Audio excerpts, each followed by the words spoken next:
first thing we always do is go over the last meeting notes. There were sent out a few months ago. I sent them back out with our meeting information. So it was January 12th meeting. Everybody take a look at those. Have any questions on those or issues? Questions? Good. Seemed like you got the gist of it. Jamie takes fantastic notes. Plus we record this, makes it a lot easier. We got everybody, we got Amy. Perfect. All right. Is Matt on? Yes, that's right down. Okay, so next item is the local regulations assessment. So as I mentioned in my emails, we're trying to kind of clarify a few kind of outstanding real property and mapping issues, just so we make sure before we send it back out, all the tables will be correct. You know, we identified a lot of the parcels that when we brought the data over from the county and the various other data sources, the town, the eastern town boundary was kind of offset and created all kinds of problems. So we fixed that, figured that out. Now we're going through the rest of the items just to make sure we get the real property information correct before we share that with you. Just looking.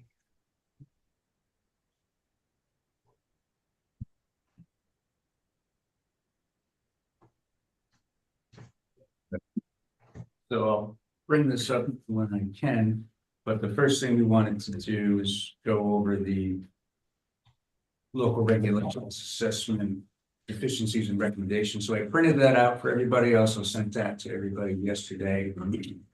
The remainder of the document, we didn't have a lot of changes, but obviously the big component here is making sure we have a full and complete list of issues and deficiencies and recommendations for updating the code. And here we kept the track changes on, and I printed that out for everybody online. In a couple minutes, I'll be able to bring it up. And I'll go through the changes. So there weren't a lot of them, but we did add some new edits based upon our conversation back in February. So page 4. And also, just so you know, the recommendation section, we restructured that to follow essentially the zoning code. So it allows us to, and everybody to easily kind of check our progress as we go through and update the code. And we also identified all of the recommendations that were that initially brought up by the town. And then there's a few that we clarified with the committee. So we confirmed that the zoning, local law 2 of 2017, the zoning change did make it onto the zoning map that you have. And that's the Stewart's parcel that we clarified a few months ago. We've had 2 others too, since I'm not sure remember to send those. Okay.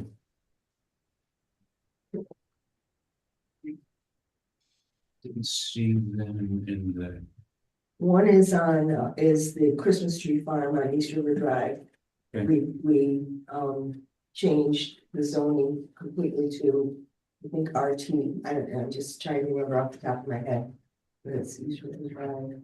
I think the other one's Cirillo's. The other one is Cirillo's on Lawrence Street.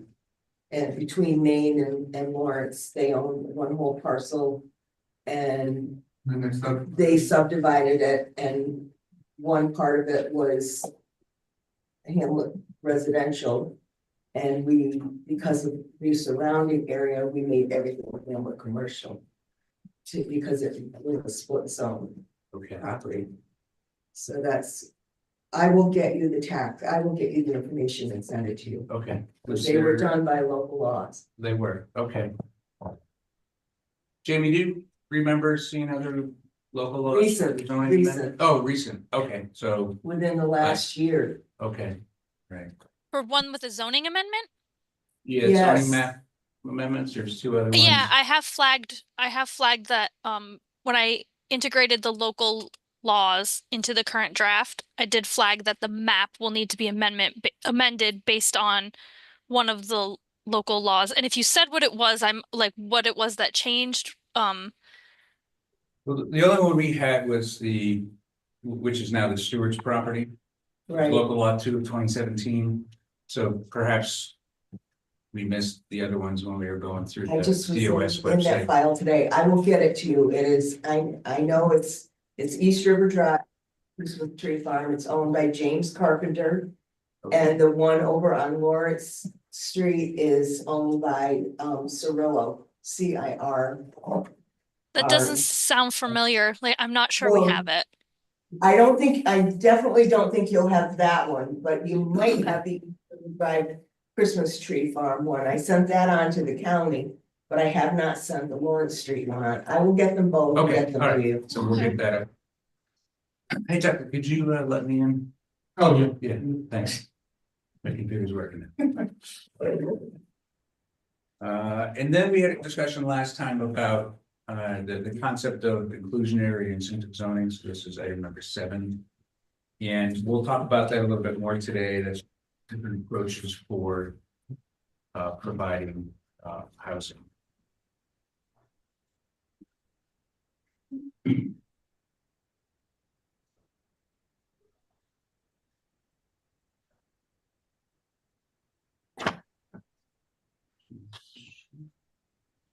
Talked about clarifying. All right, how's that? Okay, you guys can still hear me, right? Yes. Clarifying front yard setbacks, whether it's from center line of the road, the different types of roads, so we added that in.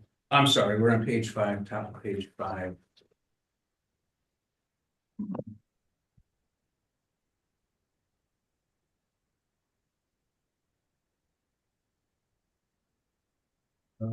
Let's see, top of page 6. So this was one that Karen had sent after our last meeting.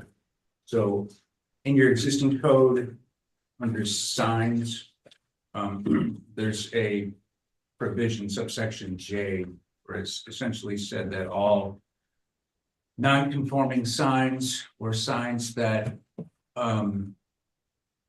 were approved through variances would need to come, be amortized. Basically, they had to come down within 5 years. And I guess that wasn't really ever It was never enforced. enforced. And that's something that we can discuss in more detail when we get to the sign regulations. I saw a note from somebody just now about the document, so I'm going to try to bring up the document we're looking at.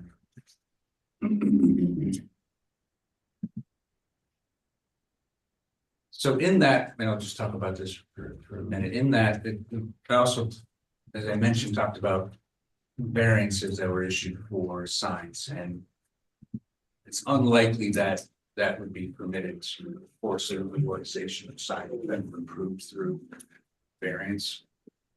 So which would either be a use variance, but more than likely would be an area type variance.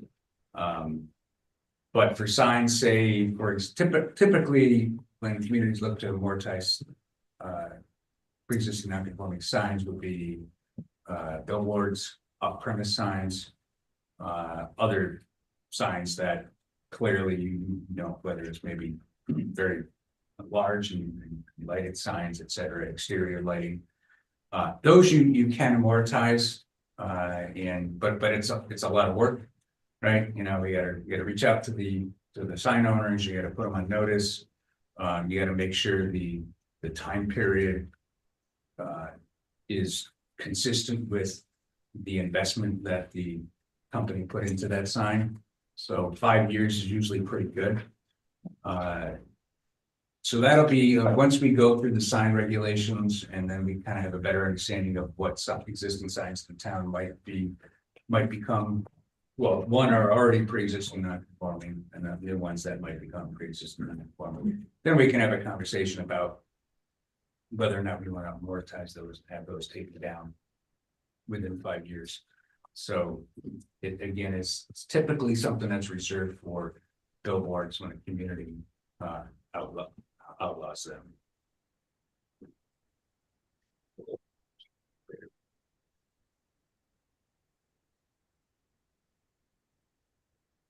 I don't know how I have one for them. And I honestly don't know if, you know, what your current sign regulations are with respect to billboards, but if it turns out you want to force that one to come down, then conversation.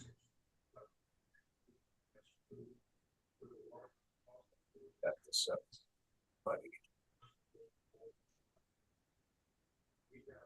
they're on page 6. Still, so down to accessory structures, the principal structures. Looking to clarify if temporary structure applies to personal use like RV or vacant parcel, or on a vacant parcel under construction. And discuss the uses for storage building on vacant lot. So I wanted to clarify. So part of this was if somebody's building a home and they wanted to have their RV or even like a manufactured home that's there temporarily to utilize to either live in or be a shelter while they're building it. That's one. The other element that comes up in a lot of communities, particularly rural communities, are the fact that you can't put up a storage building on a vacant lot because you don't have a principal structure, and that's accessory structure. You know, what comes first? And in one community, we're working on that.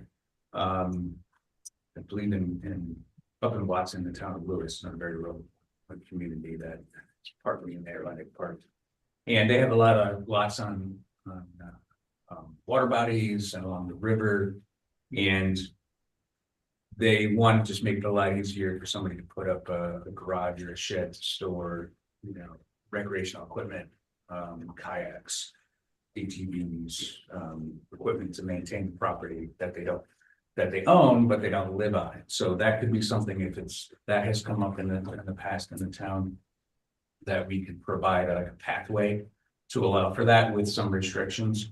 Obviously, you know, if it's a storage building, you know, you can't live in it, right? You have to be inspected to meet all building code requirements, and some other limitations on how visible stuff might be that's stored outside, and so it doesn't become a dumping ground, etc. But that was something I wanted to bring up and discuss a little further if that's an issue that you guys want to pursue. An issue, Karen?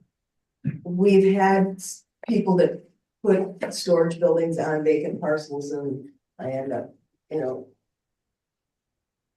It's a violation, you can't, you Oh, know, it's vacant or along with like when they have a camper there or something, and then they pull the camper out in that shed. it's not always associated with an RV.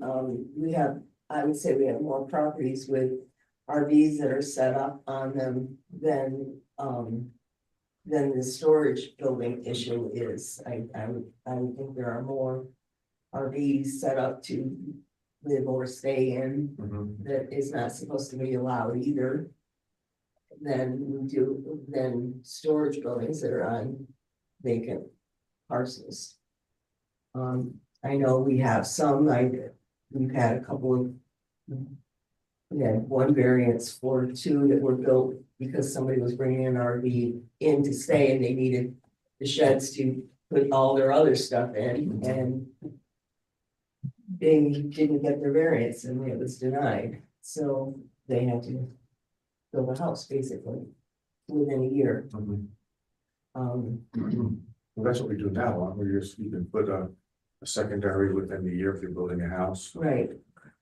That's part of what's in there now, is that if you're gonna get your CO for your house within a year of the date that you issue the permit for the accessory building, it's okay, and you can ask for a 1-year extension from the zoning board of appeals. But there are other parcels that just have storage buildings on them with nothing else. Okay.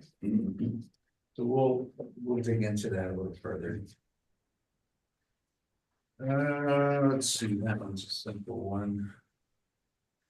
On page 8, there's request to prepare standards for livestock other than chickens. Matt, can we back up? Yes, Back on page 6 under 5B, limit on number of accessory structures. And the last statement, evaluate whether this limitation is necessary given the maximum lot coverage already regulates the total building footprint on a lot.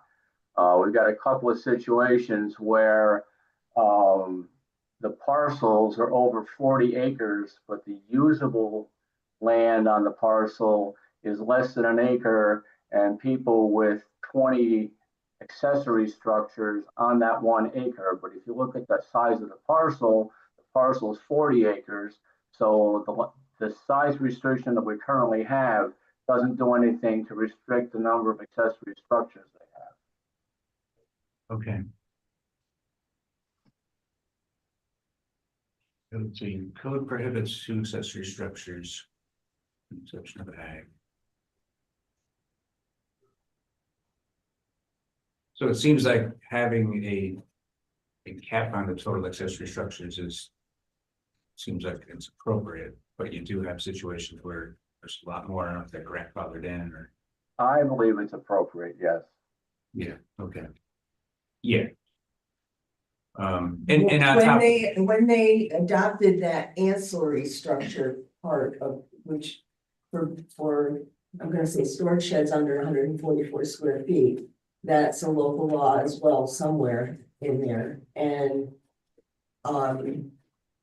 that limits the number of those allowed by acreage as well, and then there's a max amount that you are allowed to have regardless of the size of your property. I think it's 6 or something like that. okay, we'll revisit that because we have code limits properties to 2 accessory structures. Plus And that's going to be a lot less than the, say, the 20% coverage that you're Right. allowed. But then it's like 2 per acre in a rural zone, Right. yeah. So it's limited by your acreage. But then the max there's a is max 6, number yeah, as well. once you have it. Yeah, once you exceed the acreage. Okay.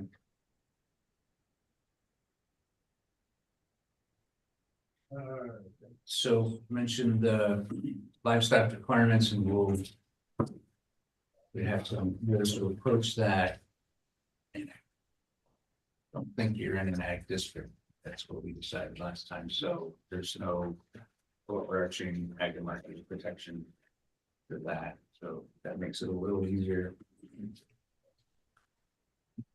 Just some minor references that the planning board should be the reviewing body for manufactured home parks. The next page, so we'll clarify the requirements for seeker. Typically, what we do is just make general references to the fact that the planning board, zoning board needs to comply with their seeker requirements, and we generally discourage like laying out the detailed process because you can refer to the seeker regulations and typically, you know, even having like a cheat sheet, you know, in front of the planning board and zoning board on the steps, just making sure you don't miss anything. That's generally pretty straightforward for most reviews.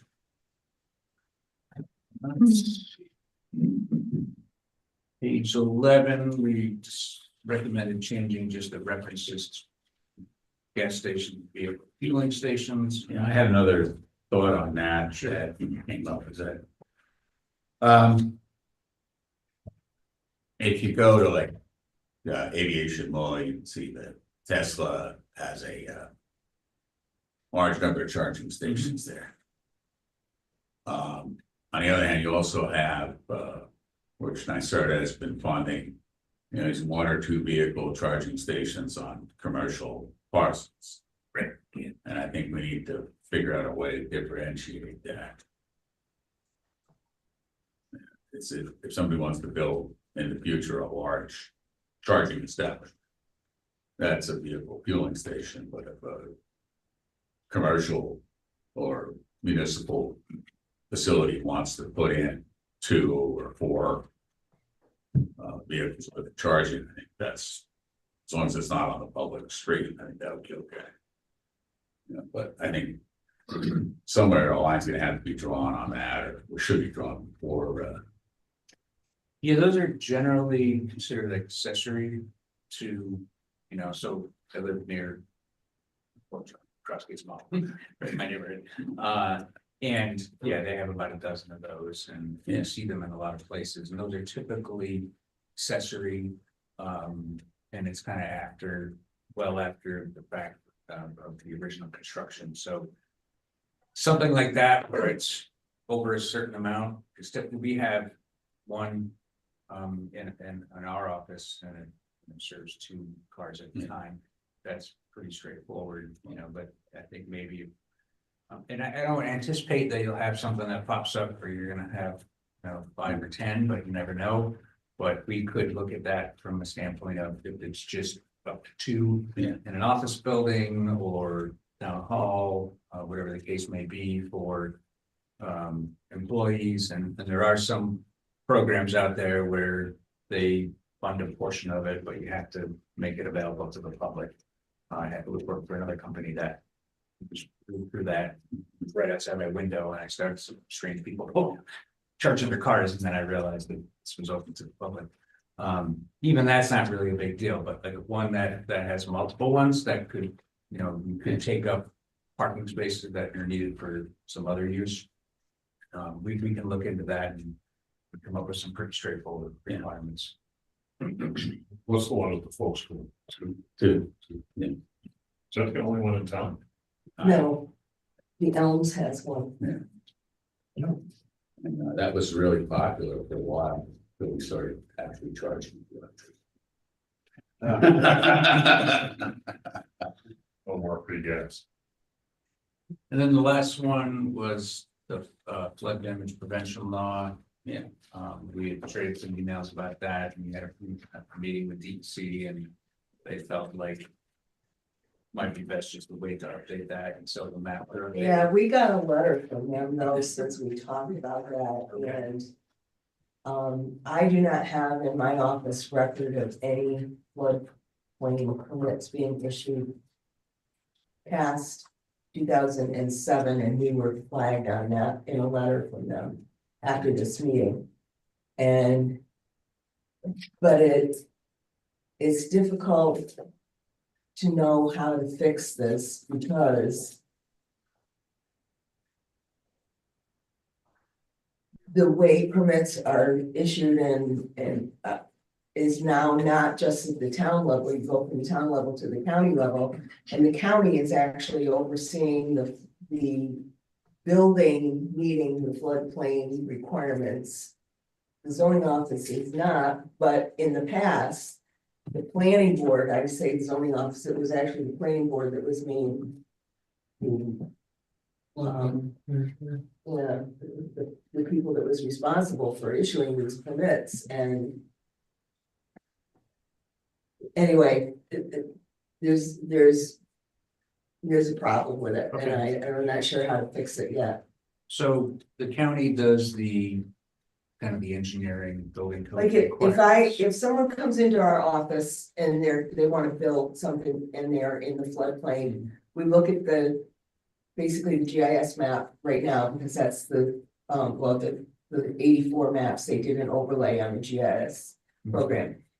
If we identify that the parcel is in the floodplain, we mark it on the form that goes to the county that says they meet all zoning requirements, but this parcel is in the floodplain. The county then makes them get an elevation certificate, determine whether, or they determine this is less than 50%. If it's like an addition, it's less than 50% value. You don't have to bring the rest of the building up. You just have to make the new part meet the floodplains, whatever the requirements are. The county does that. We don't do that anymore. Where in the past, they made them get elevation certificates and show that whatever was being done was out of the floodplain level, but that's done now by the county. The only thing that we really have jurisdiction over now is things that don't go to the county, like these small storage buildings, to make sure that they're anchored correctly.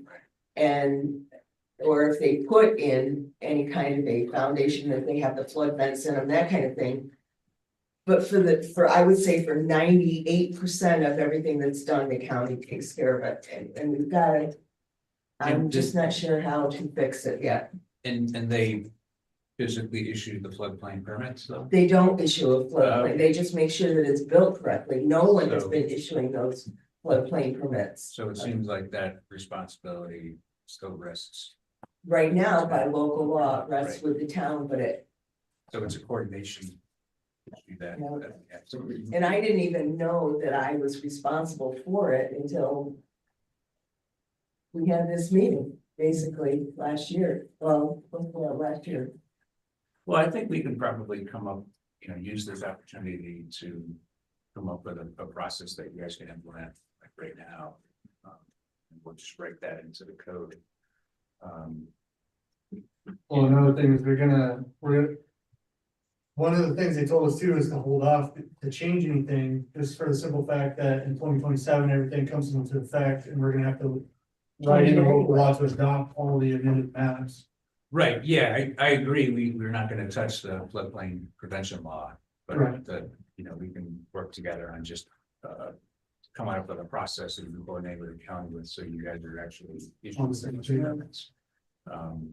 That can be, can run parallel to this, so we can help out with that. So we can schedule a call with the county and grab folks and just come up with a simple process that you get, because you're basically leaning on the county and say to work with the applicants and meet all the requirements, and if they meet all the requirements, then you guys can issue that permit, but it still has to come from the town. Yeah. It seems like, okay. I just have a quick thing on Yeah. road widths. Sure. I'm sure you probably know we have one. 28-foot low, we had some people that didn't think it was right, and it was the town board thing. I noticed you say that to align with standards from other agencies. What page are you on, John? Page 11 at the bottom. Okay. Well, you know, we get some problem with the roads. Obviously. So far, some of the subdivisions we've already approved and gone through, they went along with 28 feet, and I believe this last one's going to too, but. But that's for the cul-de-sac road only, Right. yes, the dead end roads. What kind of I was reading this. Other agencies we talking about. But Well, for the subdivision, we'd look at like surrounding other communities, in DOT, for different types of roads. And then we'd come back and determine, and also based upon your existing road widths. But the town board says. They made it 28 for some reason, some year, and that's what they want. That's it, right? Yeah, I mean, we can use that as a starting point, and if they still feel like that's appropriate, but we'll check with our transportation engineers and. Because we got a lot of different answers. We were asking like fire, right, in the county. Yeah. Everybody had a different answer. DOT regulations, there's the fire code regulations and. They don't always agree, so, whether they have to be paved, whether they can be unpaved, the width, whatever. Most fire departments are like see the entire world paved with accents. Yeah, Yeah, if somebody had like, they didn't want the town to take care of the road. The town, our person in charge of the road said. It has to be paved, but he wants to take care of it. If it's gravel road, or it still states that they still have to be 28 feet. Even if it's gravel and they take But care it of it. doesn't say that it cannot not be paved at anywhere either, that was the other issue. okay, yeah, we would kind of walk through that, if it's been like a. Yeah, we spent a couple of years on that. Yeah, so actually, we don't want to rehash it, but right now, the town board says it's gotta be 28 feet. Okay. It's gotta be paved, and I get it, if the town is fully within their right to say, we're gonna take this over, it has to be exactly how we want it. And then there's other issues of when putting in new roads as part of a subdivision or site plan approval. That's where you bring in your fire department and, is the road wide enough? But the bigger issue is, are there adequate turnarounds? In that, whether that's in a road or even in a commercial development. So We that's typically have the fire department in on anything like Yep. that. Yeah. Yeah, and there are building code, fire code requirements for the exact radius of the turnarounds that are required, and only the fire chief can kind of waive that or modify that. So that's where, so it's good that you guys are bringing in the fire department doing reviews. But yeah, certainly we need to get a baseline agreement on road widths and then different types of roads. And if, town wants them all paved, so be it. I would have a conversation about that, because there's certainly probably a good reason not to pave all the roads for stormwater purposes and infiltration.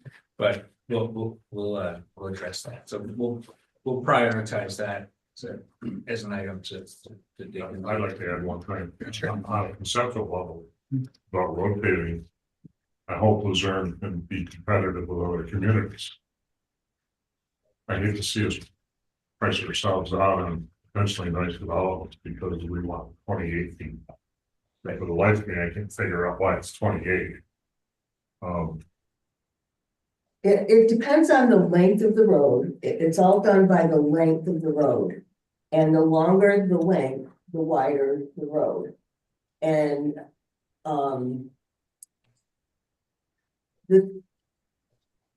it's even in the fire code, the New York State Fire Code, not our subdivision regs. Once it gets beyond, I think it's either 500 feet or 750, and so because I don't have it in front of me, then it can be approved by the authority having jurisdiction. This is fire code, so it's not something my office would do. That's Warren County building codes. But our regs are what they are, and that's what we need to look at. Our thought was, when we were having this discussion about the roads and the width of them, to make something in our regulations state, in our subdivision regulations state, that roads should be designed according to the current DOT standards and the current New York fire code standards, and because when we get these big subdivisions, we turn them over to an engineer to review anyway, they would be the one responsible to make sure that the proposed roads meet those design standards. Right. And it wouldn't have to be something that the planning board necessarily knew what all those standards were, as long as somebody was reviewing them and saying, yes, these roads meet the current standards.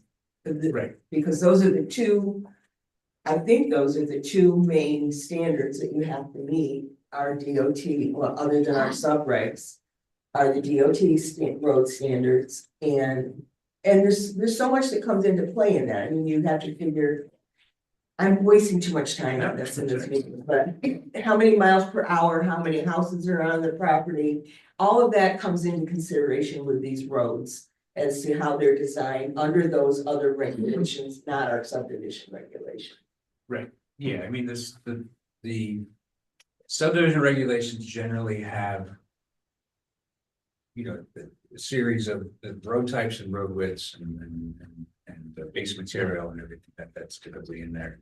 And then there's the requirement, like if it's more than 500 feet, there has to be either another access point or a turnaround point that meets code to get a truck to turn around. So there's a lot of these pull off areas, Yeah. there's all kinds of right. things. There's a lot of these competing things, and so when we take a look at the subdivision code, we'll go through that and we'll bring it up to current standards that are consistent with, I'll check with our engineers that deal with this all the time to give you guys, like, this is the current requirements, right? And then when it's a new project or a subdivision or a PUD, that brings in a whole another host of issues where the town engineer would have to review that in accordance with the applicable requirements. You know, but you still have that baseline that you set in the code that the town board dictates. And then we asked to separate it from, and I think that's an important part of roads you take over, whereas roads that stay private.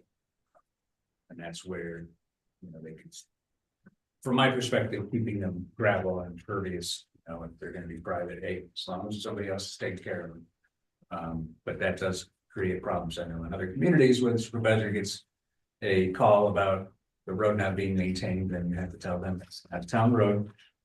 So we have to keep that in mind as well, so we'll prioritize the road aspect. Can I ask a question about a different item? Please. On Yeah. page 5 at the bottom, it says add standards for commercial solar, public and semi-public utilities and vehicle sales and rentals. And I'm only bringing this up because it's very much in the news right now for our area. Would that include lithium battery storage facilities? Yeah, we need to address. Yep, we will add that. Yeah, so that is not, that would be separate from solar. Thank you. Oftentimes they'll have battery storage, part of a solar, but battery charging is totally a separate issue.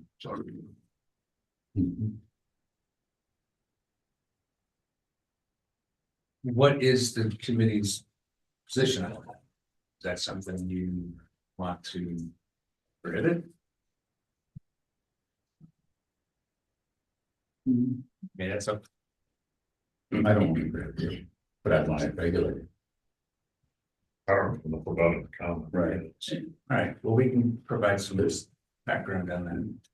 It is something that potentially difficult for the fire department to handle if there is a problem. Very dangerous. However, a lot of what you see in the media is scare tactics, I believe, put forth by fossil fuel industry, because they're really anti renewable energy, because that's their bottom line. So, There's been some high profile, Yeah. fires up. yeah, I'm but not you know, necessarily- like they cover, Needs to be regulated. you'll see a lot of coverage of like a electric vehicle burning. Mhm. But internal combustion vehicles burn at about 40 times the rate of electric vehicles. Yeah. I'm not necessarily against it, but my concern is why put it on an unspoiled piece of property? Why not put it on something that's already been compromised, that's been capped? If it's just battery storage, the land has already been compromised. Why put it somewhere? That's, it should be right. Yeah. Right. Right, that would be something that we can again highlight, because this goes well into the next conversation, like kind of what are the key issues that maybe we want to delve into some best practices and more of an analysis. So that could be something we look at, provides pros and cons of it, what the accepted, you know, going regulations are. You know, the big thing is that if one comes in, a lot of communities are requiring the applicants to make sure the fire department has the equipment that they need, and if they don't, they can pay for it. And of course, there's an escrow to deal with major issues, and then if when it's reaches the end of its useful life, that there's a bond or some other type of financial instrument the town has can go on in case they up and leave and don't take care of it. Same with solar. And we've written a lot of those regulations, and they're pretty standard. I don't know if our, as you know, ours has nothing in it about it at all. Mm. It needs solar or anything. Right.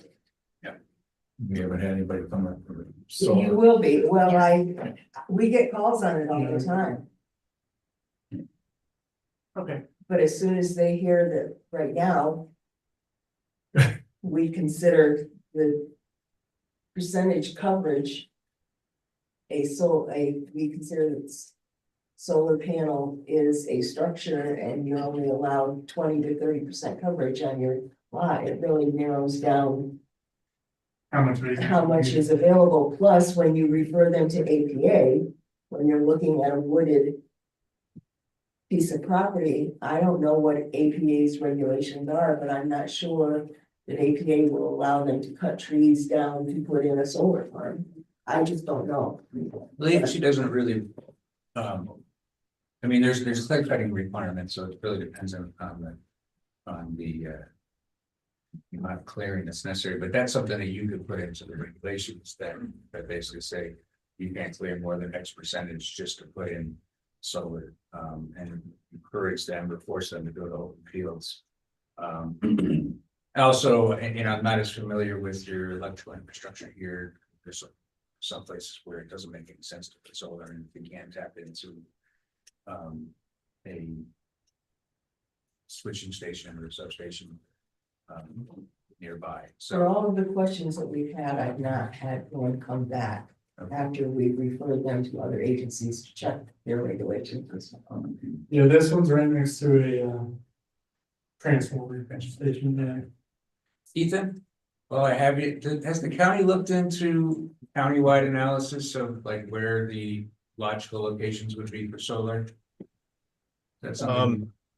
Yeah, we did look at the Scenic Hudson mapping tool, and we found that between the regulatory environment of APA, the rugged topography, the distance from high-powered transmission, and the lack of open agricultural land, like there was in Washington County, no one's knocking down the door to be putting up solar. So there wasn't an immediate rush to try to put forward strong regulations across municipalities.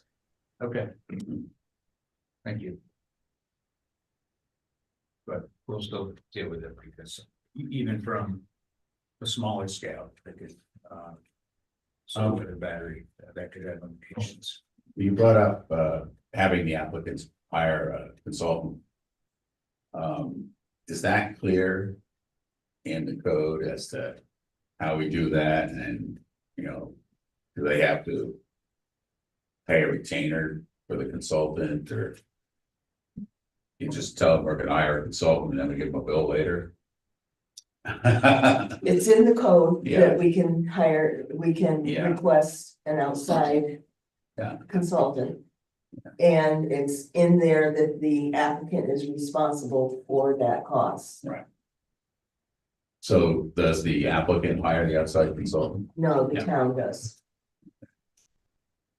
So how do we make sure we get paid? I didn't see that. They send my office a bill. And I in turn turn it over to the applicant and they pay it. Yeah, what we'll do is I noticed there was reference to that PUD law I was looking at, but Yeah. what we typically do is just have one section of the code that says for any reason, whether it's town board, planning board, zoning board, that you need to hire a professional attorney, engineer, planner. The typical process that we encourage communities to use is as soon as the application is received and you know you're going to need engineering review, whether it be stormwater or road issues. You either have, you know, some communities have a handful of consultants that they use. They'll choose a consultant X. They'll say, hey, you know, it's going to be initially $5,000. So we don't do any work because we do a lot of work designated engineers and planners for a lot of communities, and other communities bring us on. Actually, I was just in Corinth last week for the solar project because we're helping the town review the big solar project down in IP property. But we don't do any work until the escrow has been received, but that escrow is actually held by the town in a separate bank account.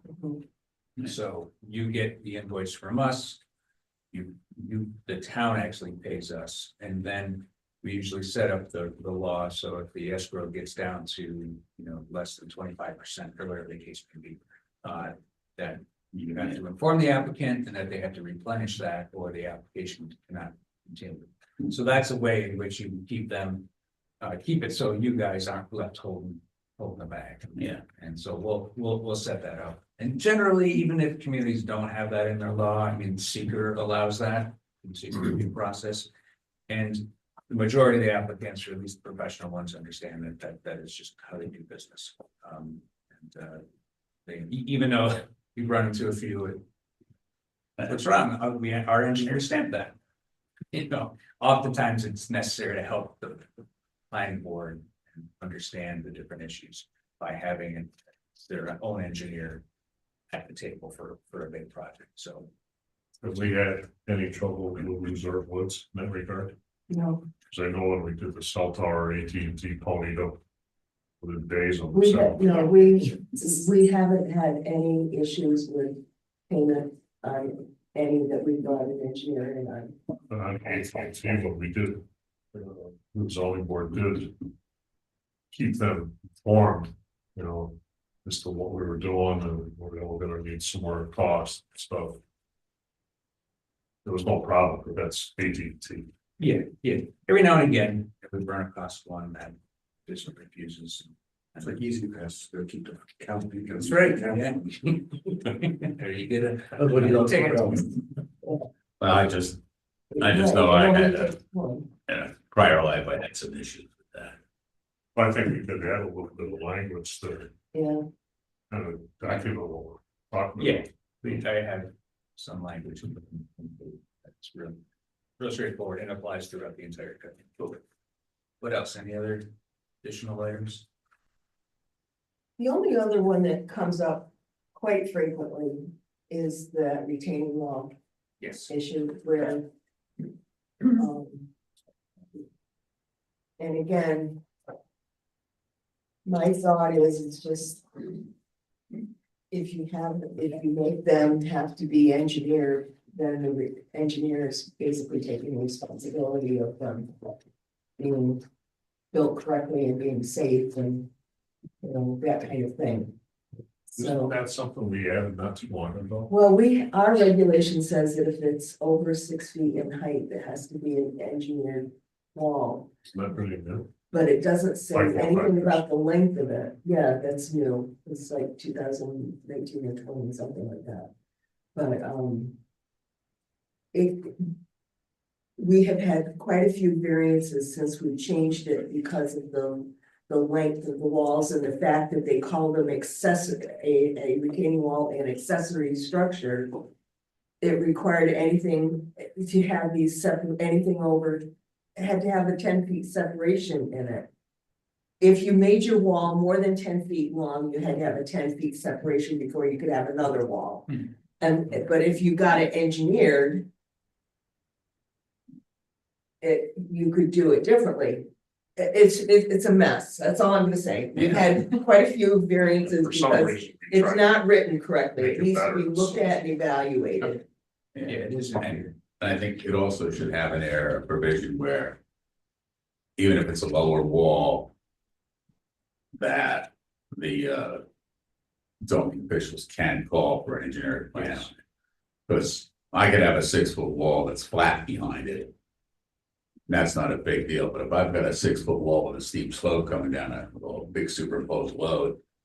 And it's over a public road or something, well, yeah, Like East River Drive, a couple of Yeah, and you've got water runoff that you never know what's gonna happen. And Where are we leaving are we at with the secondary height structures?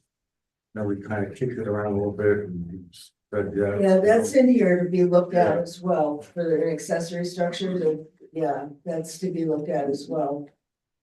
To see if the way that it's written right now is accessory structures can't exceed 18 feet. Standalone accessory structures can't exceed 18. I'll just say from my standpoint, I have a lot of guys who come in, they're in a rural area, there's certain zones where I can make it work, like with a warehouse, make it in a principal building. But I see a lot of instances where, you know, a guy just has a boat or he's got heavy equipment. And it's not necessarily a rural zone. He's in a rural area, but it's not zoned rural. So I can't fit it in a warehouse, I can't fit it in that 18 feet because he's got a boat, he's trying to get. You got a certain, you know, width, you're trying to come, you know. With a snow load and Yeah, everything. yeah, You you're gotta trying to- accommodate the 18. Exactly. You're trying to accommodate for snow load, so I think there's a lot of instances where guys need taller accessory structures. And, you know, maybe their house is just a, you know, a single wide or a double wide. Right, and so you can't go any higher than that, so I think there are instances where we need to look at to. Accommodate for that, because it's a reoccurring thing, definitely. So the ultimate stays like that case by case now, We're doing variances on it I know. all the time. all the time. I'm gonna throw out something else. Last year, the town spent $120,000 in legal fees and we budgeted 50. So when we're working on these types of things, we gotta make sure that what we're doing is not, what's the right word? It has to be justifiable. We're not creating problems, basically. Right. Mhm. The one we're talking about where they built something too high, and they hadn't built anything else, the courts did uphold us. Us this on appeal, on an appeal. Just keep that in the back of your head, that our arbitrary and capricious, those are the words, we have to make sure that we're not arbitrary and capricious on our decisions. Yeah, I mean, when you update the zoning, you certainly should have some, legal foundation for why you're making decisions. And the biggest thing is to make them clear for the planning and zoning boards to enforce them in the code office, so that they understand their discretion and then how to avoid arbitrary increase. And, with that said, sometimes, and it's on the board, it doesn't matter what's in the code, they're gonna make their own decisions. So, but we take that obviously very seriously, and put these together and want to make sure that the language is clear. So when it comes to those issues where you're constantly having those area variants, yes, that's something that we need to address, and it's not unusual for communities to allow not necessarily tie the height of an accessory structure to the principal structure, because if it is a single wide, what are they, 12 feet, 14 feet, so that's going to limit that. And also taking into consideration, the snow load and everything, I think I'll go back and I think I mentioned this before, in some other communities where if somebody wants to put an apartment on the garage, that it has to, basically needs to be 2 full stories in order to meet building code. And it's not, it's going to be more than 17, 18 feet. So. Even storage, I mean, probably even that. Right. Storage. Yeah, so maybe we need to, take a look at that and. But there's just so many variables, it's almost, I was going out, what I was all gung ho to raise it up, but then the more we talk about it and get into it, it almost seems like as much as a nuisance it is, it's almost a case by case. Yeah. It's not cut and dry. No, and if the current limit is overly restrictive and I think you did send us, all of the recent variances and approvals.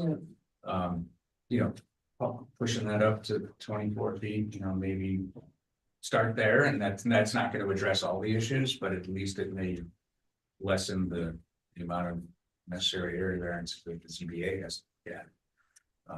And then there's other provisions. So if you're going to put an apartment in there, then you can go even higher.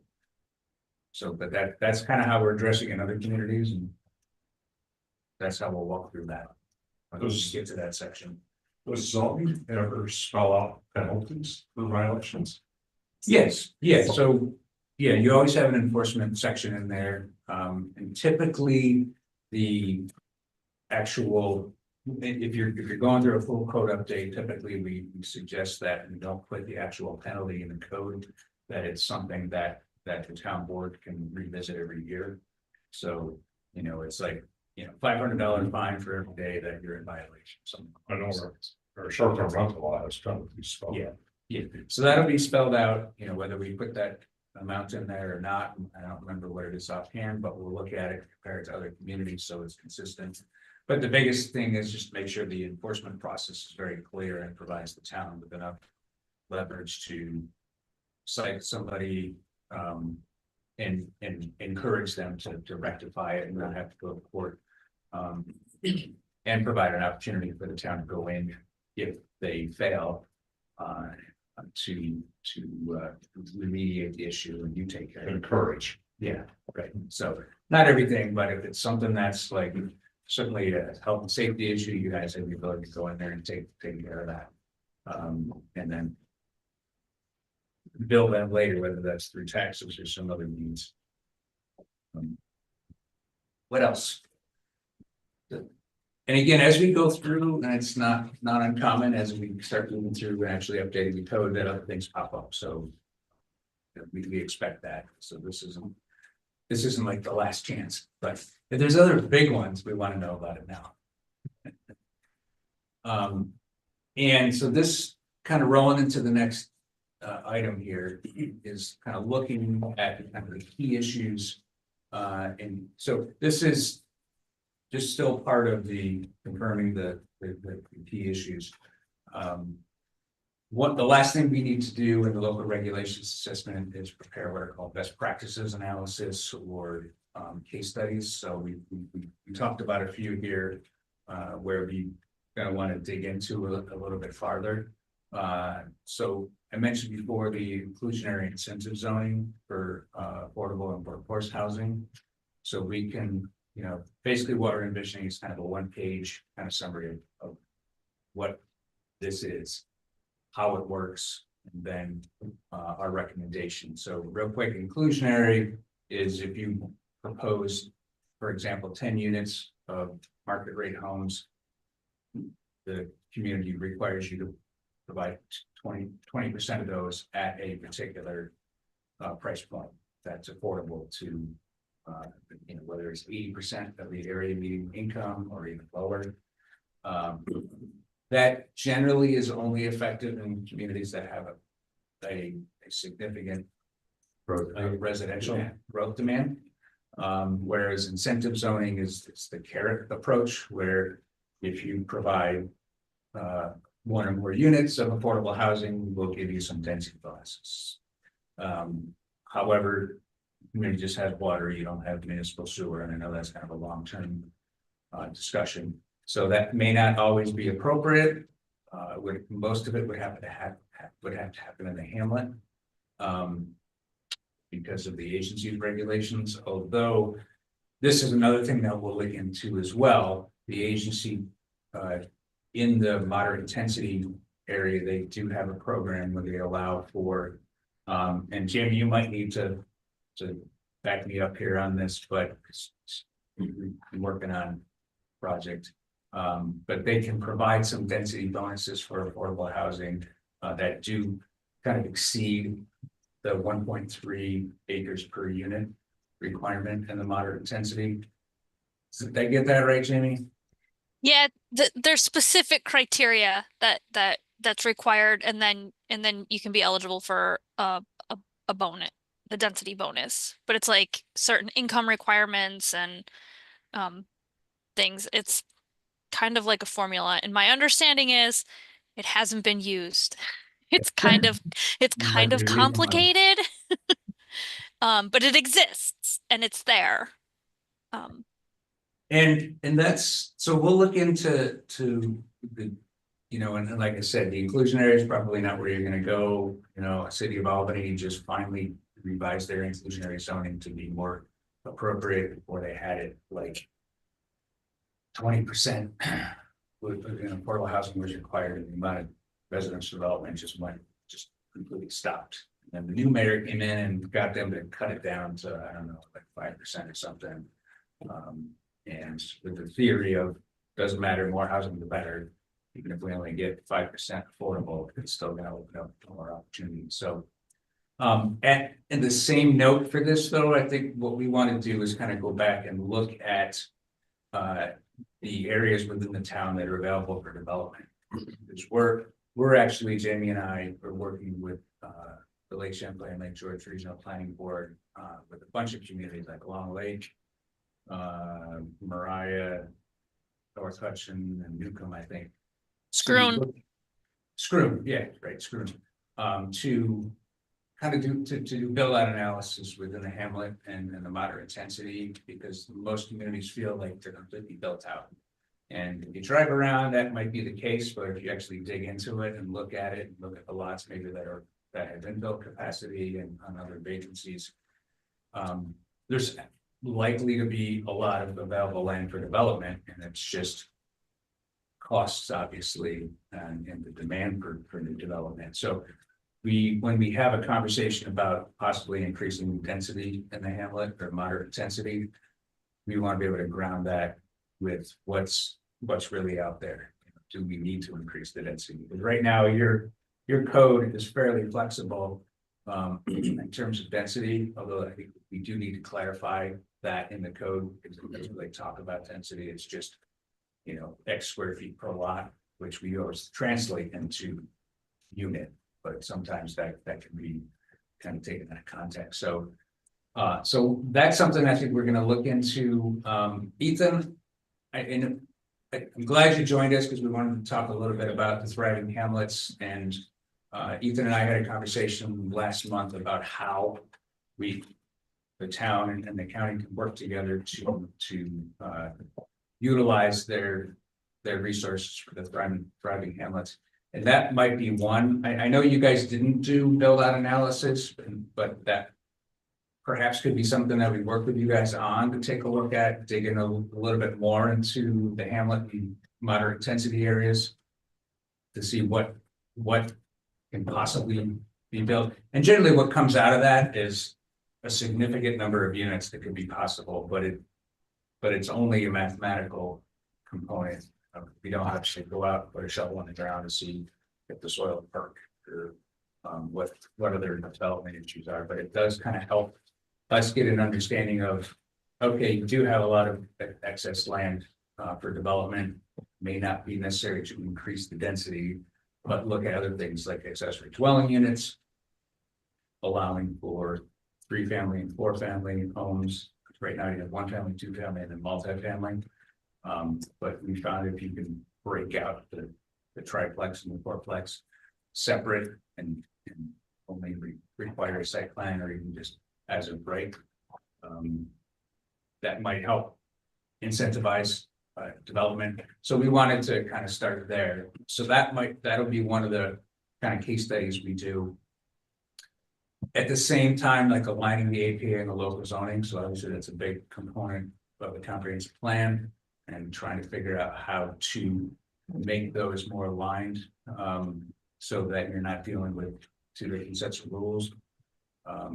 That would kind of increase your split zoning, because the agency typically uses a setback 500 feet from a road or a shoreline. And you do have, even without that, we did an analysis, and there's many parcels that are split zone right now. But the idea here would be, if we're going to have them, maybe if they could follow the agency's land use designations to help with that. The other one I thought of perhaps might be looking into conservation subdivision design. So, and what that is that's a different approach to subdividing, where you first identify all of the resources, wetlands, steep slopes, water bodies. We just did one. You did one? Yeah, Luzerne Woods Is that one? Okay, Yeah. all right. So, and that is but it's not in your code. As it's not a requirement though, it's an option. It's an option. Okay, so because I remember having a conversation with somebody else, so I don't know, is that something you wanted to look at to give the planning board more authority to require it? As opposed to, because generally if it's an option, that most applicants won't utilize that. So what was the reason that the applicant come in for that one and propose that right off the bat? Okay, Yeah, that's it good. was a lot of steep slope slopes. area. Yep. And it was in the hamlet area, and so they wanted to be able to have, they were looking for more density, not more density, more density, but also by doing the conservation and subdivision, they didn't have to, they could have different smaller lots if necessary, Right. less setbacks, if you meet other requirements, the way it's written, but Okay. it just, for that area, it made sense because it was such a slopey area. To try and, put more, have the buildings more condensed and leave the other areas for a while, basically. I have a question on Sure. that. So I think that's great if you do the conservation subdivision, but who, for lack of a better word, polices that forever wild property? How do we make sure that that property is protected from development as it was put forth? Yeah, so typically it would be a conservation easement that the owners would have to obtain and then file. And it would go into the record for the town, so if anything came back for that site, someplace, one, they generally can't sell it off, so and oftentimes, sometimes it's held by a land trust, so you can't acquire that, sometimes it's held communally by the homeowners association, whatever, but there has to at least be a restriction, conservation easement on that removes all the building rights. And that if somebody comes back, the town will be able to see that in the records that, can't do anything with it. Okay. So, but by having that filed in, the county clerk's office, then, that anytime somebody does it, holds that property, that'll pop up. So that would be regulated, and enforced by the town, would be a civil matter. It would be a civil, but if you approve a subdivision and one of the conditions is that all the development rights on that parcel are extinguished. And somebody goes in and starts building on it, whatever, that's still, the town has the authority to go in and say, hey, you're violating conditions. You're not enforcing conservation easement because you don't really have that authority, but that's why you tie it to a condition of approval that this lot is not to be built. If they didn't want to go and build trails and whatever, that's a whole different story, and usually that's included in the initial approval review and approval process. So, I think realistically, enforcement would require somebody to smell a rat, start questioning him. I mean, that 10 years now, well, people to town officers are normal. yeah, and that's why typically you want to have it held by a land trust, and they're responsible for going around at a regular That stuff basis. filed would come in handy when somebody blows a whistle. Right. Yeah, you'll have it in your records, that lot is remained forever wild. If somebody comes in for a permit, that's part of the deed for that parcel, it should pop right up. Absolutely, yeah. So, And Because otherwise, it's like the APAs, it's policed by your neighbors. right.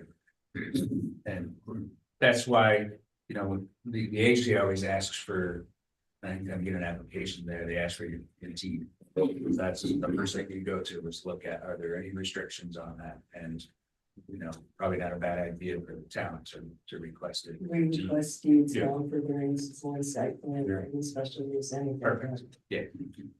But now on the zoning, are we requesting surveys for all of our, especially for property and setbacks, because I know forever, people would come in and say, well, here's my property, and that's my point there by the big rock, and then we're working feet and inches.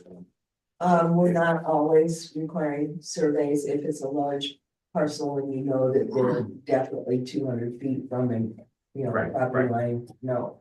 But if it's a close call, yes. Okay, so just be at your discretion, Yeah. case by case again. Yeah. I think when I was on zoning board, kind of trying to stay away from taking any responsibility for some of that stuff. Right.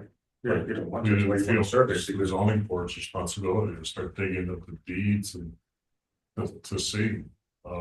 Yeah, not to look at if there's some type of a deed restriction, that's something, it's kind of like the duty of the town to go, hey, by the way, this is what it says. We can't enforce that. It's between you and whoever initially filed that restriction. Slow. But the reason why I bring it up is because sometimes if there are conservation easements or something else put in there where the development rights have been extinguished.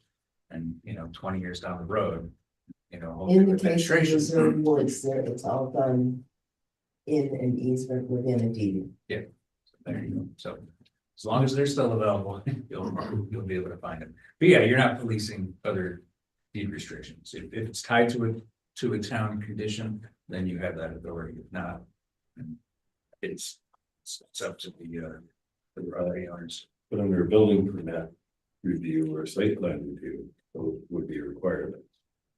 Meet the setback. Oh, yeah, yeah. Yeah, that's, I don't think we're talking two different things though, that the setbacks. Like, so if you approve a subdivision that had specific setbacks in it, and yeah, everybody would have to comply with that. Right. Within the approval. And that's why. And again, the agency, every time you issue a permit, that permit has to be filed and attached to the deed of that property. That's a little much for most communities and forcing somebody to do that, but bigger projects like a big subdivision. Where not all the lots are gonna be sold right away, that's an important tool to put in there. So if somebody buys lot A. 5 years later, they're gonna pull that and they're gonna see all the permit conditions. Because when I worked at the agency, before they did require that, somebody would buy the property and they would have no idea that there was a permit. And they'd do whatever they want to do, and then it would come back to us as an enforcement issue. So the agency started making sure all permits were filed in the clerk's office. So for the site plan approval or something minor, not a big deal, but like that subdivision, that could be something that you guys. I'm curious, how often does your business stumble into these types of things? You look at deeds and stuff. Yeah. That's where we start. Yeah, but and maybe what Jamie was, if someone comes in for a building permit here and then they go to the county for a building permit. And you don't require, we've had some instances here, you don't require a survey to show where that new construction is relative to the property lines. That you're relying on homeowners, to know where that is. Right. It's sloppy. Well, it does. I mean, we had one kid, we see it frequently, really, where somebody built on somebody else's Yeah. property. So is there anything? And I think that's one of the questions when we're looking at this code. I mean, a biased opinion as the surveyor, we're not the only surveyor in town, so, what does the code currently say about, coming in for a building permit and showing where the proposed construction is, relative? But there's equally important is after the fact. I mean, some people have a bank loan. That's great, because then bank loans are required to have, call my survey, and have to plot that's exactly where it's supposed to be, but the town, unless I'm wrong. We just give them that and say, okay, you're on your own, and hoping that someone's gonna follow the proper things, but again, and then it's more time and more money for the town to enforce this. And then you're right back to expenditures again. Yeah. If they're borrowing money, the title company and the bank is going to require that. Which is right. But if they come in with cash and they're going to put that, perform that construction, then there's no check on that. No follow. The other thing we deal with, not to jump around, is No. it's all along the same thing as with fence regulations. A lot of towns that we work in now require, if you're gonna put up a fence, you need to have a survey. Yeah. Good point. Doberman requires it too. So right now, it's like you said, it's kind of a case by case, if it's close, then, On a fence permit? or just in general. Oh, yes, in general. Yeah. Fence That's- permits, they get an election for me every time I issue one. That's a good point, Don's bringing up. A couple of years ago, we spent thousands legal for a lawyer and straightened it up down in Beverly Drive with fence. We need to clean that up. All right, we'll take a look at that, but yeah, I mean, It would make our job easier, that's 100% you know, It's unfortunate, because I'm on the other end of the phone call, and you tell them how much a survey costs. Yes. So they say, Right. well, I'm not paying that much for the expense. Well, I mean, probably not more material costs, but, Okay, It's better in the long run. oh, sure. Than We all- finding out we all that know their that. sheds on somebody else's property. mhm. All right, for the other kind of case studies or best practices, I think we will take a look at the battery storage. We'll basically want to just do a handful of these, although other issues that, and maybe the accessory structure, ancillary structures. But there'll still be some other things that, you know, we'll dig into, but we wanted to highlight a few of these in the LRA, which is a requirement of the smartphone grant. But that doesn't mean that we won't research and dig into other issues going forward, but just being a different time frame. So we're getting less than 15 minutes here. So we provided the reformatted zoning code and what's called the code crosswalk. I didn't print those out because that's very big. So that was provided just to kind of give you guys an understanding of how we organized the codes. Do you have any thoughts on those and feedback? I mean, we can move things around, but the important thing is we got section numbers in there. So when you go to cite something, you know, it's Article 4, Section 5. right, Yeah. Instead of the name of the. Yeah. And then the crosswalk will be updated, you know, as we go through, and that's pretty difficult when you take old code and create a new code. You want to have that roadmap that shows you at least for the next first year or two where the different sections went. But we also added in all of the, with the exception of, I guess, a couple of the other zoning map amendments, but all the local laws that we had, we included in that, just to kind of get us up to a baseline. So we've actually made a pretty significant process over the last few months, just pulling that together. So now we can just start working on specific aspects of the code update, which in terms of our approach for the code revision, so what we're going to focus on now are all the procedural aspects to kind of get those out of the way. So site plan, special use, you know, PUD, we'll take a look at that. I mean, that's pretty beefy, but we'll go through and see what may need to be cleaned up a bit. Enforcement components, the code enforcement requirements, everything that needs to be in the code. Get that out of the way so we're all familiar with how the review processes work. And then we'll jump into kind of the key issues, but we also need to recognize that, you know, the next step for our team is to start doing some stakeholder calls and meetings on some key issues. And then we're looking at mid to late May or early June for the first public meeting. And that was intentional. We didn't want to have a public meeting in February, obviously. And before we get close to school letting out and everybody checking out for the summer. So we're starting to kind of, and I want the committee to think about that too. What do we want to bring to the public? We're not going to bring them everything. And they don't care about all the nitty-gritty changes in the code and how we're reformatting it, but the big issues like solar, battery power, maybe some of the zoning district amendments, density increases, etc. What are the key issues? And the approach for that meeting would be we kind of present what we're doing, what we found through the local regulations assessment, what the comprehensive plan has identified and has been kind of instructed the town to focus on for a code update. And then we'll have kind of the key issues that we look for their input, whether they'll be separate boards up around, maybe we'll have it here at town hall for them to provide input on in general kind of Q&A, just to kind of let them know where we're going and try to get some initial feedback on those kind of bigger issues that will come back then to the committee and work on over the next several months with a focus of having a draft towards the kind of fall time period. And I think with with the amount of work we've already done, putting the code together, and I think we're in pretty good shape. So So, you go to the public. Do you make an attempt to compare the old to the new proposed, or do you just focus on the new proposed? well, we typically, you know, if it's a particular issue, we will explain how it's currently being regulated. And here are the different options, you know, so like, you know, we talk about accessory dwelling units, like, how does the town deal with that now?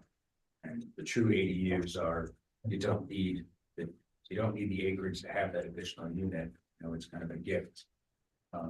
But there's some conditions that are associated with that, right? No, I like that, but I can see that being awful complicated. It's so used to just wanted to, Yeah, I mean, the idea is that we not overcomplicate things, but yeah, generally the public, you know, will come with kind of, they already know what they want to talk about. yeah. And obviously we don't want to throw out, you know, and create, you know, confusion or controversy.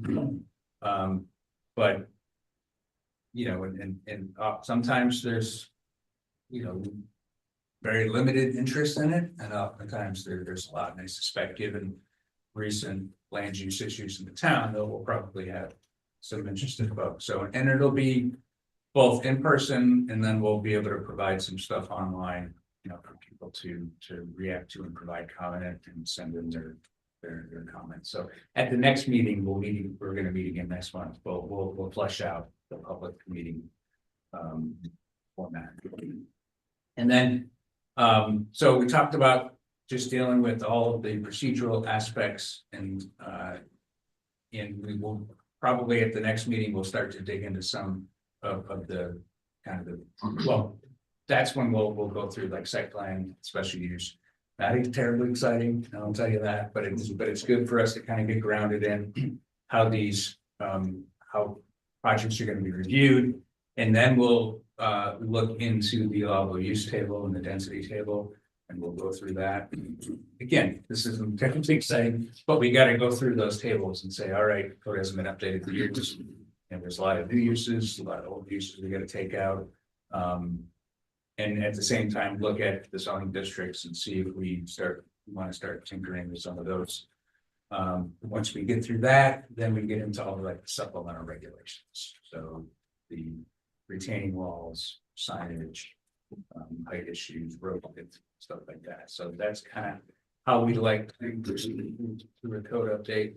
And that allows the committee to kind of take things and kind of small bite-sized things as opposed to us drafting it all up and giving it to you. We'd rather work in reasonable amounts. And then, so back to the stakeholders. So we sent out a list with all of the previous documentation, and Tracy put together this very detailed list. So thank you. This is basically all of the local possible stakeholders, but by no means that we plan to meet with everybody. And I think the goal here was just like, here's everybody, whether it's the town, nonprofits, realtors, other community organizations, businesses that are out there. And typically we start meeting with, so like the highway department, water department. I think it's going to be key for us to have a conversation with, so we can talk about road issues, but also the current condition of the water system, and like where maybe there might be some issues. We kind of keep that in mind as we're looking at density or zoning changes, but also drainage, and then not so much complete streets, but kind of thinking ahead of providing opportunities for in certain areas for biking and pedestrian connectivity to the extent they can with the roads that you have. I think the other big ones coming up would be Habitat for Humanity and North Country Rural Development Coalition, meeting with them on housing. So we found in meeting with the local housing organizations is to get an understanding of kind of where their focus is. So we did that in a lot of communities, and one example would be Plattsburgh, and meeting with or actually no, it's town of Olive, so meeting with down in Ulster County. And they're looking at renovating homes now as opposed to building homes and looking at more than just single family, they're looking at 2-family and 4-family. And we'd have a conversation with these groups and kind of get an idea of kind of where they're focusing on and where their priorities are. And that'll help inform us, do we, what type of housing do we want to make sure is available within the town and in the different zoning districts? And also just kind of what are the struggles and programs that they have out there that can provide assistance. Not that you write that into your code, but it's helpful to kind of understand what their target areas are. The others would be, generally we like to meet with business owners, and typically we will have 1, maybe 2 meetings, and then a lot of times, we can do the combination of virtually and person or just virtually. And if they're available, they can join, but it would be a group discussion. We're not going to meet with business owners individually, but to kind of get their perspective of the regulatory environment, look through the comp plan. I think a lot of the comments were something regulations were overly restricted for certain types of commercial uses or restaurant uses, etc. Oftentimes that's just an easy kind of knee-jerk reaction by property owners that it's overly restrictive, but we do want to kind of get their thoughts on that. So that would be another group, and real estate agents is another good one to kind of get an understanding of the current climate for housing. What are they getting a lot of calls from young families or retirees, etc. This again helps us think about the types of housing that the town should continue to allow and maybe loosen some restrictions on them. So that was like kind of 3 main groups that I was thinking of. Tracy, I don't know if you had any other thoughts. It's really just it's a master list that we can, select from to call and talk to people. And the rest of the businesses and what have you on here, churches, etc. You can reserve that for inviting them to meetings. Because we have their email, we have their address, and they can be invited as partners to these meetings, but you don't really need to have a conversation. That's what I was thinking. Right, and then the other one I missed was the Lake Luzerne. Oh, what's the name of that nonprofit group? I'm sorry. Association? Yeah. Yeah, that would be, I mean, I know what I'm gonna hear from them, and that is that you need to shore up the shoreline regulations. Buffer, I know they're going to be into that, and that's one thing I didn't see that we tackle yet in here, but something to be thinking about, but they are very important constituency for sure. And then, of course, Warren County, and I think we can have like a separate conversation with Ethan, maybe you and Matt. Yeah, we want to keep Ethan involved when Yes. we can. Yeah, Because he has a really good read on the pulse of the grant system. yes, And a lot of the things we're talking about here will impact our potential success in getting grants. So our master plan is already doing that, Mhm. and this will just fortify it up better. Yeah. If you have an opportunity, like now's the time to start talking with them about the upcoming grant season. So as best you can, keep the communications line open with Ethan. Oh, yeah, absolutely. Yeah, no, we had a good conversation, and time's kind of short here. But I think we do need to circle back, Ethan, and get a few more people involved and just kind of nail down how Thriving Hamlet's gonna help the town with this process, just because I know you guys got a lot of resources that can help us out. We just gotta use them correctly and not duplicate our efforts. So we'll get that scheduled. So we'll start to kind of lay out a process to begin reaching out to the stakeholders over the next month.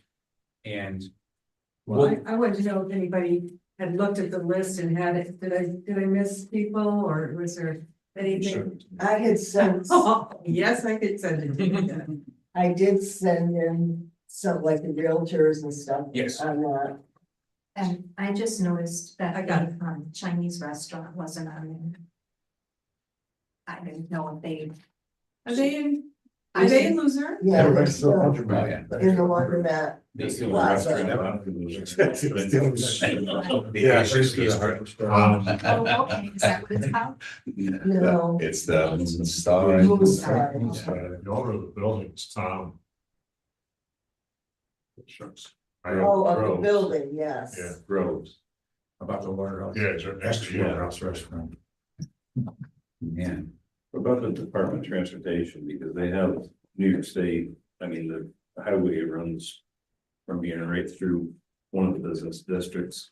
So as far as streetscape, sidewalks, lighting, is that in the village or in the town, is that, can they be approached to help pay for the sidewalk stops? At one My point? experience with them has never been specific, but they're usually willing to listen. Whether they contribute or do anything, that's a whole. Okay. For example, I've been trying to get them to figure out a better way to dump runoff from the roads instead of pouring all that salt in our lakes. And it's, I'm pretty much beating my head against the wall. There's no sidewalk, so They do listen, they do listen. Yeah, from a zoning perspective, maybe not so much, but maybe we can invite them when we have the conversation with the highway department. Yeah. The water department. It's, and well, it's quite a bit further along. They're not real conceptual. DOT. And Yeah. it's in my experience. No, they won't even respond to you unless you have a specific project that you want them to look at, If you otherwise. do this, and they'll respond. We can give them an invite though, regional. Sure, I don't do that. Any other ones? Matt, one thing that you had brought up last time was incorporating the short-term rental law Yes. into the code. I know you took that out, and I know some people are kind of opposed to keeping it separate or want to keep it separate, but in my opinion, is to incorporate it, because I think it makes sense to have it in there, because then if we want to make it a part of our use table, you know, permit it in certain areas, Yes. I think that's the way you do that. So I've seen other towns, how they're implementing it, and I think that's a proper way to do it, because it keeps certain areas, short-term rentals, and it keeps your community. I think that's a way to keep things residential versus I feel like short-term rentals are more of a commercial use versus a residential use. We should have been here when we had the whole discussion on that thing, because it was all tossed around and chewed up and spit back out during all of that discussion. But Is the goal to, at the end, have an E code for Lake Luzerne? To talked go about up that? on the code, I think we discussed that at the first meeting. What is that? It means incorporating into, this. all of your electronic- rules and regulations on your, like your park policies and all that go into this E code. They talked about that back when Waterhouse and Fazio were here. They were trying to get everything done by E code, and it fell by the wayside. Eventually, it was never carried through and done.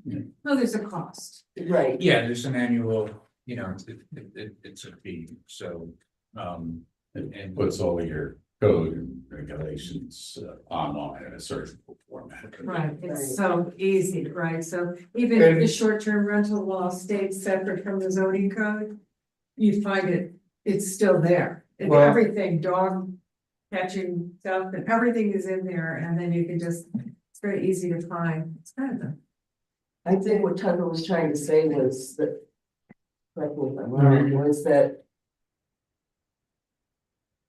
if we try to regulate the short-term rentals by zone rather than by allowing them everywhere at this point, he feels it would make more sense in trying to keep the residential. It was all in the discussion that we had back when we did it. You know, The only town around here that I know who does that is with George. Right. Yeah, I mean, you can roll it into the code without having to the next step would be a regulated by district, but you can bring it in code, so that's one less separate law you have. We can bring it in verbatim. But plus, if somebody's contemplating buying a piece of property, and the more they know about what we would like to see happen, the better. And I think the typical place to start is looking at the zoning code. So if nothing else, putting it in there would perhaps tell more people that that law existed. We're fighting somebody right now that said they didn't even know they had to have a rent to rent their place out. And they've been doing it for years. Well, your short-term rental law, did that deal with the pre-existing ones? Did they have to come in and get? Yes, they did. They were given, About 6 months. about 6 months Okay, to come in good. compliance. That's long expired now. Right, Yeah. okay, okay. Yeah, we can bring that in and at the correct time, we can have a conversation if we wanted to. We did tweak it Limit it by once. district. We tweaked it Always. a couple of years ago and Yeah. had it in place for a year or two and we tweaked it. All right, so we'll put together an approach for the stakeholders and send that back out to Can I everybody. Visit one day. Yeah, absolutely. You brought up the shorelines, Tracy. The reason why I had included that in my list of things that I wanted to look at is, as I stated, right now, the way the ordinance is written, it's pretty much verbatim what APA's regulations are by moderate intensity hamlet and whatever the rule, I think it is.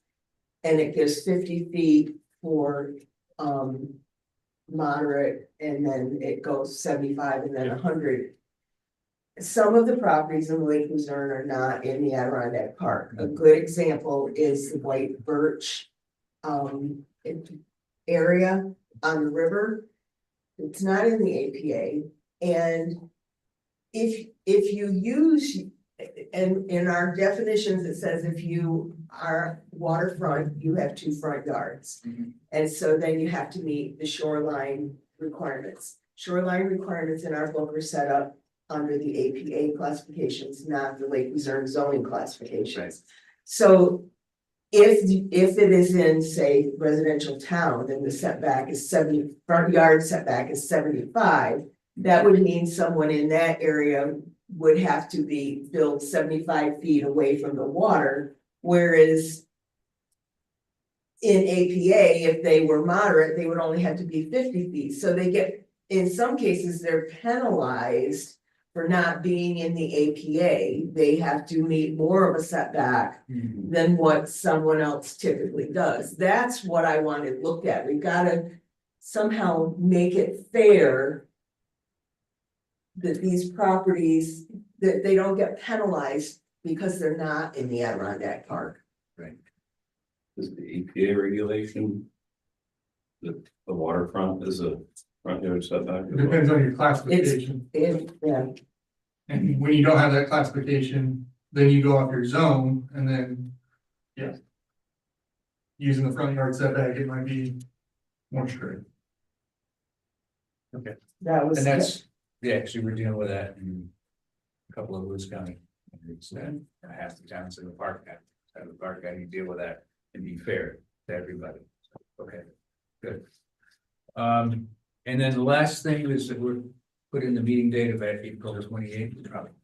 And that just kind of staying consistent with the Is that a Tuesday? Yes, yeah, at the same time next month. So again, we'll come and start going over the procedural requirements, so we'll send drafts of those out in advance. We'll prep for the public meeting. And then before that, we'll send out some communications coordinating on some stakeholder. We'll keep the committee informed. If you're available to participate, great. If not, not a big deal. We'll take the notes and provide that back. It's just the more people we have involved, the harder it is to find times that work for everybody. But we'll want to make sure we have at least a representative from the town. So that was all I had. Went over about 20 minutes, so thanks for sticking it out. I noticed on the town website that there's nothing about the code. Yes, that's the next step. Next step. Yeah, we shared information a while ago and we just never checked it back, so we'll prioritize getting that updated since we're heading towards Public meeting, outreach. yeah. Yeah, so thanks for reminding. Thanks, everybody. But I see the attendance is good. And I think we're, this thing. That's. So does it has nothing to do with this? The town have anything planned for like, I don't know, Wednesdays when we get the concert? Because at the end of August, it's a concert, you know, people everywhere, because this band, big sky country, through most people have any, the last one, yes. Which means there'll be more people in the area than less, you know. There were people that I had no idea was sitting, moving around, talking to them. They're from Saratoga, no, because they follow this band. So far, the only thing I've done is tell people constables to be in uniform. I'm just hoping maybe there's something that draw more people to come to Luzerne. We have that playground. Yeah, our playground might have. We need it, but they took the Chinese restaurant. Well, we have the Food trucks. food trucks. Oh, that's also overall. That's true. Zoe Stewart's. Yeah. Anybody, I think does that's anybody part of who the buys mind the bar? of the All right, thanks everybody online. So. Have a good night. Thanks, everybody.